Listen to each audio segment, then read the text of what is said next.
Cosas. 3:33 se nos suma Gervasio Muñoz, que es referente nacional de Inquilinos Agrupados, una de las voces que se alzó justamente en vísperas de esta sesión en el Senado contra los desalojos express. ¿Cómo estás, Gervasio? Bien, ¿cómo están ustedes? Bueno, decía Gaby, no es de los proyectos prioritarios para diputados para convertirse en ley, pero quedó ahí con media sanción. Algo que ¿qué cambia para el inquilino?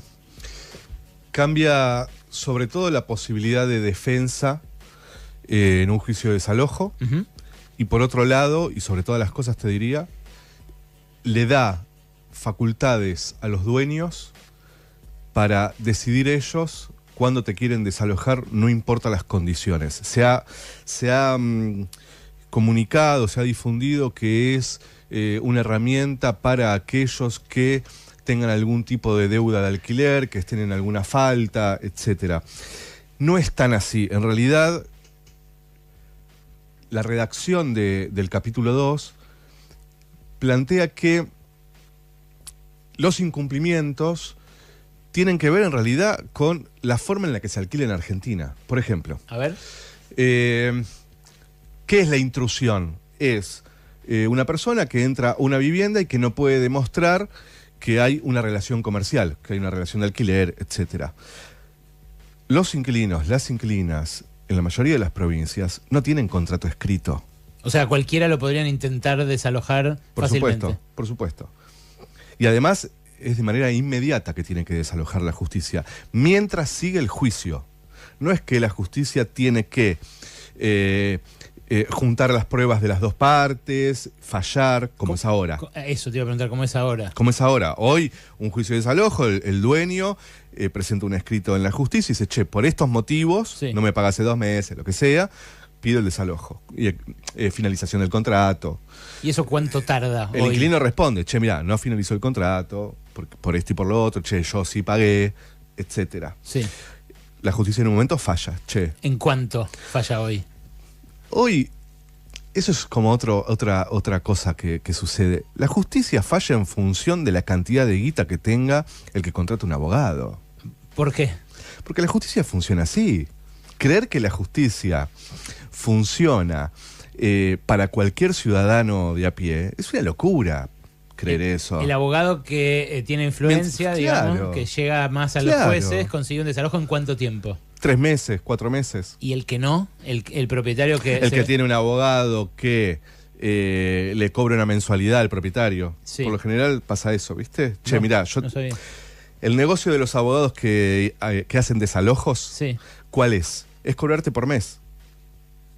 No te cobra cuando sale el desalojo. Che, mirá, salió el desalojo, te cobro un palo por el laburo que hice durante un año. No, te cobran por mes. Entonces te cobran 200 lucas, 150 lucas por mes, y a los abogados les conviene que no salga nunca el desalojo. O sea, al propietario en realidad... Lo están cagando. Claro. Ahora, si el propietario tiene un montón de guita, consigue un abogado que tiene influencia en la justicia, que labura y que le conviene mucho más cobrar un montón de guita de una que estar 20 años con un juicio de desalojo, se desaloja en 3, 4 meses. Yo defiendo inquilinos Sí. y los desalojos son al toque.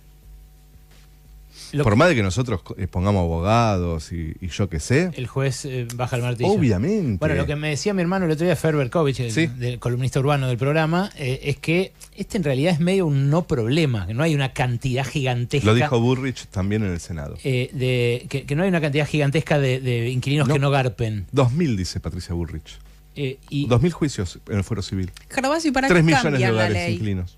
Claro. ¿Pero para qué la cambian entonces?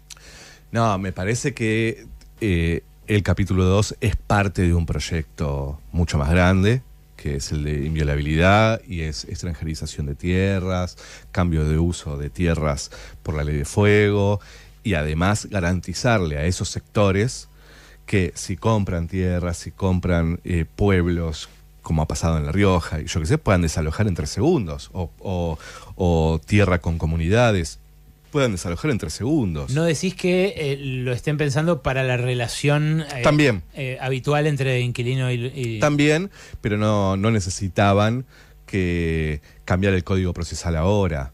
Claro. La última vez que se cambió el Código Procesal de desalojo fue en octubre del 2001, 2 meses antes de la crisis, por lo mismo, porque te venden que en realidad el problema de los tiempos para el desalojo tienen que ver con la legislación, cuando en realidad es un problema de funcionamiento de la justicia, pero sobre todas las cosas, porque en épocas de crisis, obviamente, que la conflictividad alrededor del acceso a la vivienda se empieza a tensionar.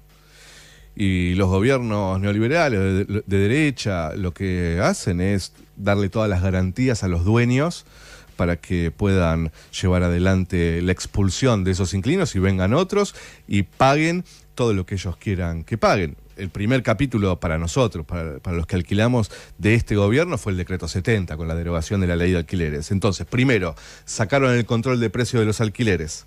Después, el plan económico. Tercero, garanticemos el desalojo rápido, ¿no? Ustedes tienen justamente una medición que vos me mandás todos los meses de cómo van los alquileres en relación a la inflación. Desde aquella derogación de la ley de alquileres vienen superándola con creces, ¿no? Siempre. Según el INDEC, no nuestras mediciones, o sea, para ir a fuentes del gobierno nacional, el INDEC dice que más que duplicaron, solo el alquiler de vivienda, más que duplicó la inflación.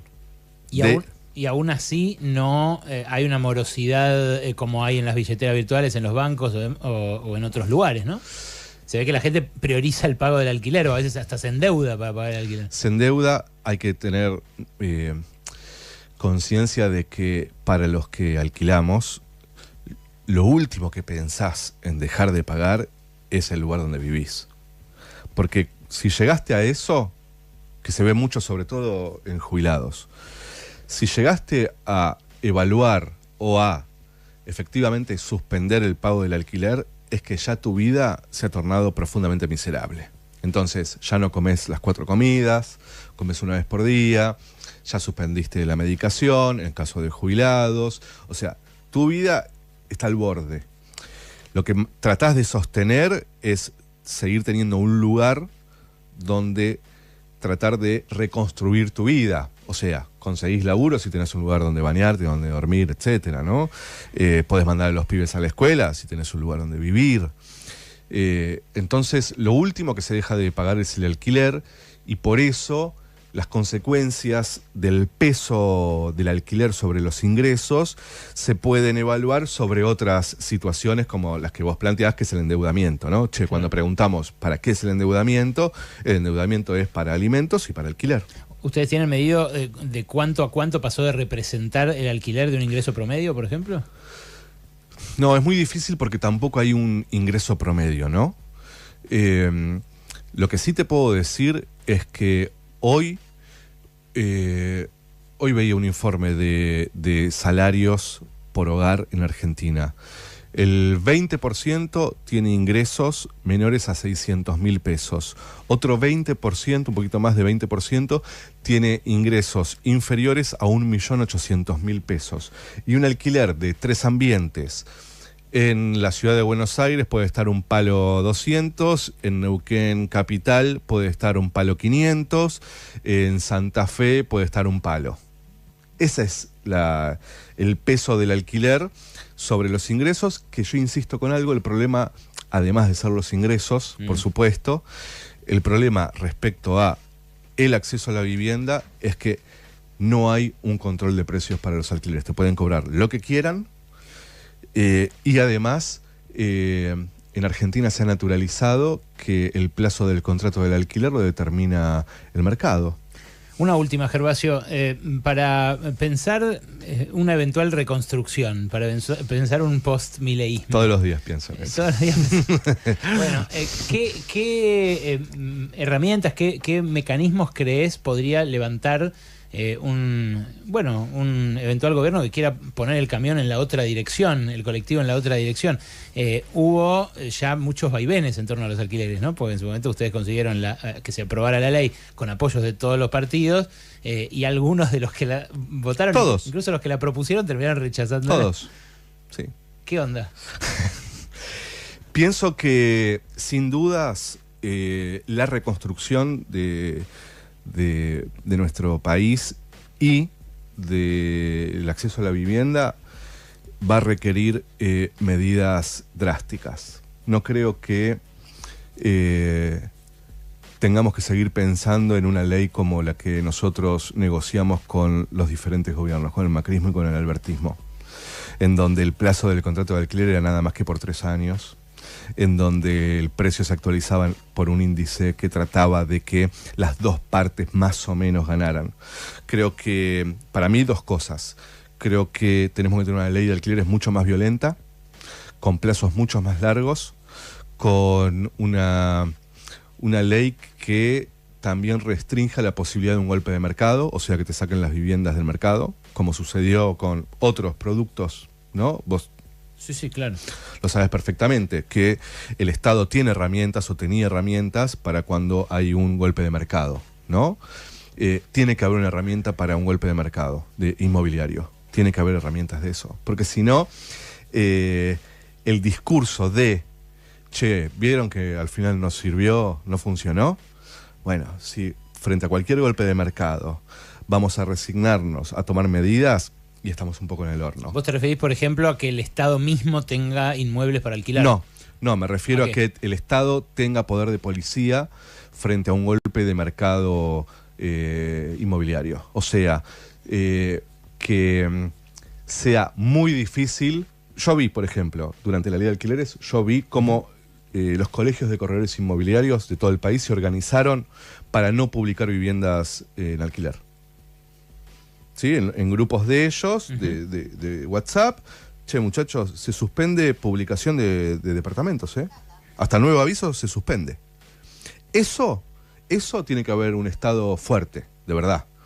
Que se tome la vivienda en serio, no que sea cómplice de esos sectores. Y por otro lado, creo yo que nos merecemos una discusión seria sobre qué sería la función social de la vivienda en el siglo XXI.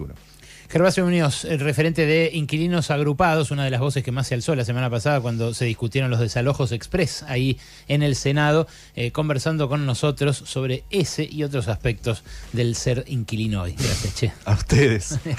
Pasaron cosas. De 14 a 17.